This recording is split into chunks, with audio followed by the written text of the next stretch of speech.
As we just saw, the government is temporarily reopened. It's been a wild 35 days of the government shutting down, and no one knows more about that than Congressman Greg Steube, who joins us now. I know you just got back from Washington, from what I understand, so thank you for being here with us tonight. Now, we'll get to the government shutdown in just a moment, but, you know, this first month being a congressman, what's that been like for you? Is it everything you expected it would be or not? You know, I thought and I ran on the fact that Washington was broken, and you know that that's the case. And then you go up there and you really realize that Washington is broken. And one of the reasons I ran was to try to fix all these dysfunctional things going on in Washington. And it's been, you know, the transition's been very difficult. I basically swore in during a government shutdown shortly thereafter. So it's been an interesting couple of almost a month and a half now to try to get our bearings, but things are going good. We got appointed to our committees now, so hopefully we had one of our first committee meetings, so we'll start getting into the committee process and start doing committee work. Right, and even as a freshman congressman, you're on 3 committees, is that correct? And is that kind of surprising for someone being so new to this Congress? Yeah, and it's odd even for more senior members to get more than 2, just because we're now in the minority, so the ratios on who's on the committee has changed.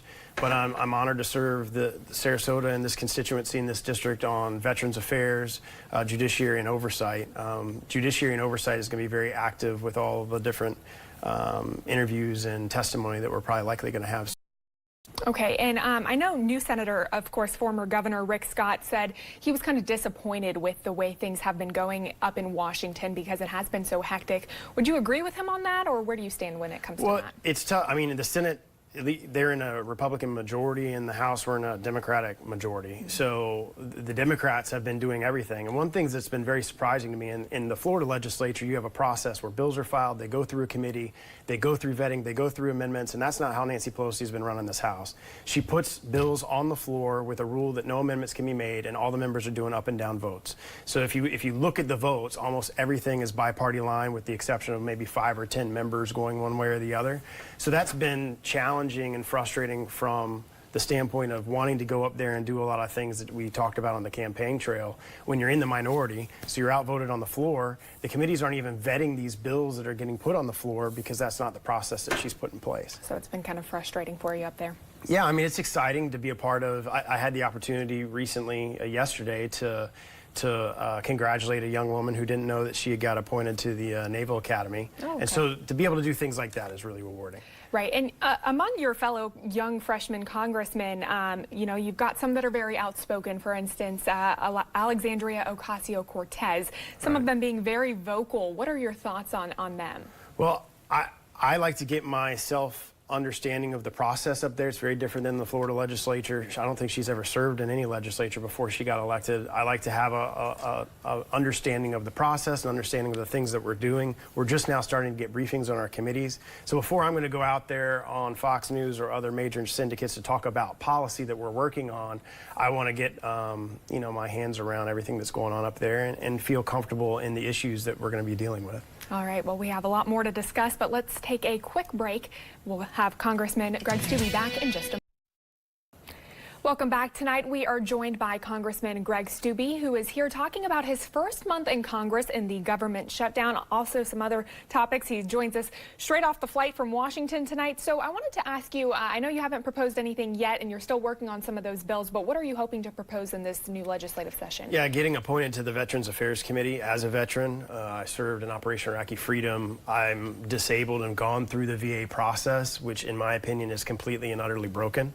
And there's some things that I would like to do as far as reforming the VA. There's a VA choice program, but you can't use the choice program if you can get an appointment within 90 days. I think veterans should be able to go and get the health care they need and deserve when and where they need it. In this district, I have 9 counties.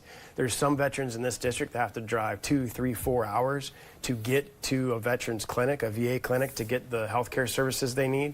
I've heard horrible stories about going to a surgery and waiting for surgery, and then the doctor or the surgeon's not available, and they've driven all that way with their family. So I a lot of things that we can do to save taxpayer dollars, to reform the VA system so that veterans get the health care that they deserve.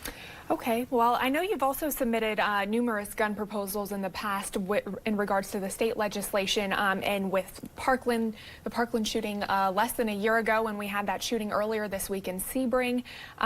Anything you're proposing when it comes to gun rights and legislation in that form? No, but I would like to say in response to that, you look at the bill that legislature, I voted against it, but you look at the bill that legislature passed in response to Parkland, and nothing that was put in that bill, and nothing that the Democrats want to do as it relates to gun rights or legislation would have prevented the tragedy that occurred in Sebring.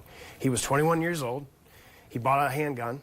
They did a background check. He bought it from a federally licensed firearm dealer.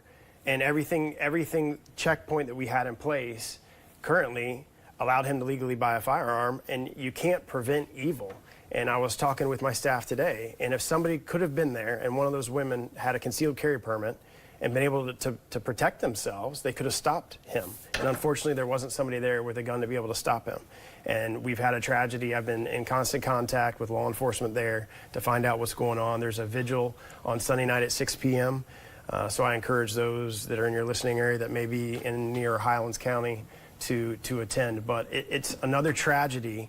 But in my opinion, if law-abiding citizens have the ability to protect themselves, they can prevent tragedies like that from occurring. Okay, and we only have a little bit of time left, but obviously we heard the government shutdown temporarily over for now. So what needs to be done in the next 3 weeks before President Trump's new initiative moving forward to have the government not be closed or not be shut down again? Well, Nancy Pelosi said, Mr. President, open the government and I'll negotiate with you. She's refused to negotiate up to this point in time and has said, open the government and I'll negotiate with you. So now she's 3 weeks to negotiate. So now we'll see if she's going to be true on her word. And up to this point, she's refused to negotiate in all the meetings that they've had.